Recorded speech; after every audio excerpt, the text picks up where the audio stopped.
Hi, I'm Monica with Close to My Heart, and today I am so excited to introduce to you one of my very favorite people, an amazing photographer. Wendy Whitaker is here with us, and we are so thrilled to have you here, Wendy. Wendy and her husband Tyler own Blue Lily Photography, and their photography is out of this world, and they really literally travel the world with their two kids taking family photos all over the world.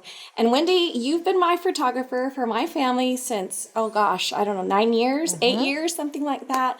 And let me tell you, they are pieces of art. So we are thrilled to have you here today and to talk about some photography tips and talk about what it is to be a photographer and some giving our consultants and our viewers out there some really great tips on wonderful photography. Perfect. I'm happy to be here. Thanks for the invite. You're welcome. I do have a lot of tips about photography, especially for beginners. I hear a lot of feedback from people trying to get into scrapbooking or otherwise print their own pictures at home. There are a lot of tips I can give for any person. Awesome. And this is so great. I'll just jump right into it. Okay, let's do it. One of the things I hear a lot of complaints about is lighting. How can I get that great light when I'm just in my home at any time of day or even outside with that harsh lighting? The best tip I can give is to teach you about something called open shade. And in your home, you have a lot of windows. Even if you don't have a bright home, you're going to have light coming in through those windows. And our tendency is to shoot in any old direction. But with the open shade theory, you're going to want to choose to shoot in toward your subject with the light from the window behind you. Gotcha. So that's called open shade. And what happens is you get this really nice, pleasant light falling on your subject rather than the bright light behind your And not subject. having to have professional lighting or anything like that. So it's just coming in through the window. Oh, very nice. So is there a certain time of day that is better than other days or time? You wouldn't want to have this open shade when there's light like streaming through the window onto your subject. That's not open shade. Because then you've got shadows. And, Yeah, that would be direct light. So you're going to want to aim for mornings and early afternoons when there's no direct light. And that'll make a huge difference in just the average Joe's photography. Wow. So look for that open shade. And also what happens when you look for open shade is you have those lights in your subject's eyes, which are called catch lights. You can get those on the iPhone. You can get them on Android. You can get them on just your point and shoot. And this is the type of thing I like to talk about. So that's not an app that you do. That's not something you touch up. That really is a natural light coming out. Yep, it's a lighting method. Oh, that's so cool. So you want to look for that open shade. That's a big one. Another thing that will make your pictures seem less homey and more professional, or not even professional, but just well done. Right. Is probably what a lot of people already know, but they don't put into practice. It's called the golden mean. Or the rule of thirds. Okay. So it's a way of composing your photos to be more pleasing to the eye. Imagine if you take your frame and you're going to draw 2 lines down and 2 lines across in the middle. What you want to do is put your subject in the upper third, lower third, or the side thirds. Gotcha. So that makes it more pleasing to our eye. I'm sure there's some scientific reason. Well, it's so funny because in scrapbooking too, that's what we teach. We teach the rule of thirds when we're doing composing layouts. And so it makes total sense that you would do the same thing with your photography. So I love that. Yeah. Oh, that's great. And the weird part is even though it's pleasing to our eyes to put things in the thirds, our instinct is to put our subject right smack dab in the middle.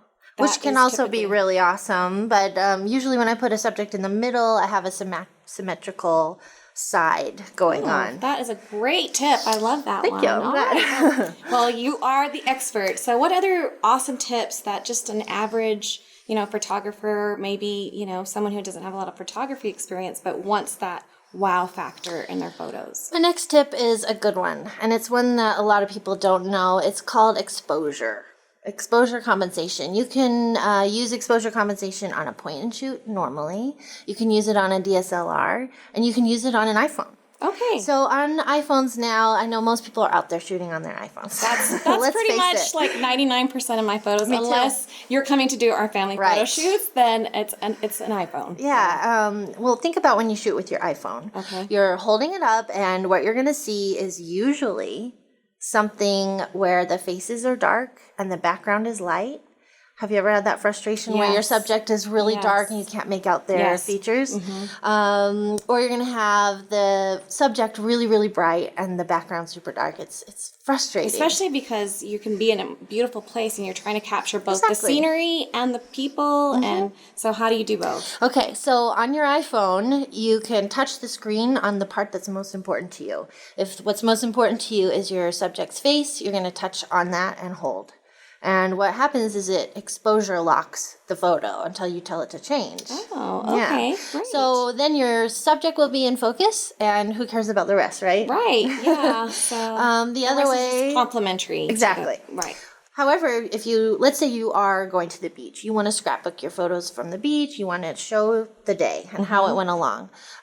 You're probably going to want a few that actually do show the beach, and your subject will be minor. In the photo. So you'll do the opposite. You're going to touch on the screen with the sky or the beach or the water, and it will expose for that. Oh, and if you're not on an iPhone, you can do this too. If you have a point and shoot, most of these have set buttons with a plus and a minus and a little flash symbol.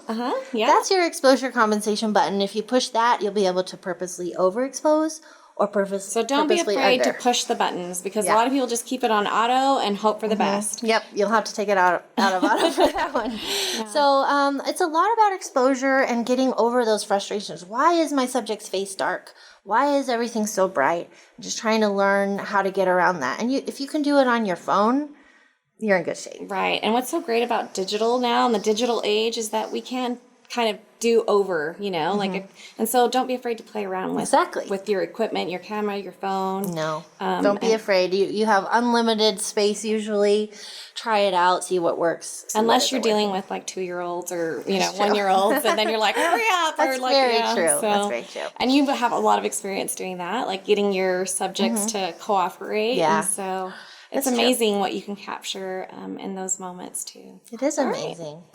Lastly, the tip I would advise people to really practice is showing more than the subject in order to tell the story of what's going on. Oh, I love this. I love it. So wherever you are, let's say you're at Disneyland or at the beach, like we were talking about, it's great to show subjects. Okay. It's also great to tell your story based on the background, what you brought with you, what you're wearing. Just little details like that bring everything together and tell the story of what's going on. So that all your photos don't have to just be smiley, happy faces. No. It's about what's happening around you. Yes. And that really works so well with scrapbooking, because typically we're using so many photos, and you can do so many photos of one person, but to capture and make sure that you're conscious of capturing all of the environment. And I love the bringing things with you too. Sure. Isn't that what it's all about, is remembering, and making those memories.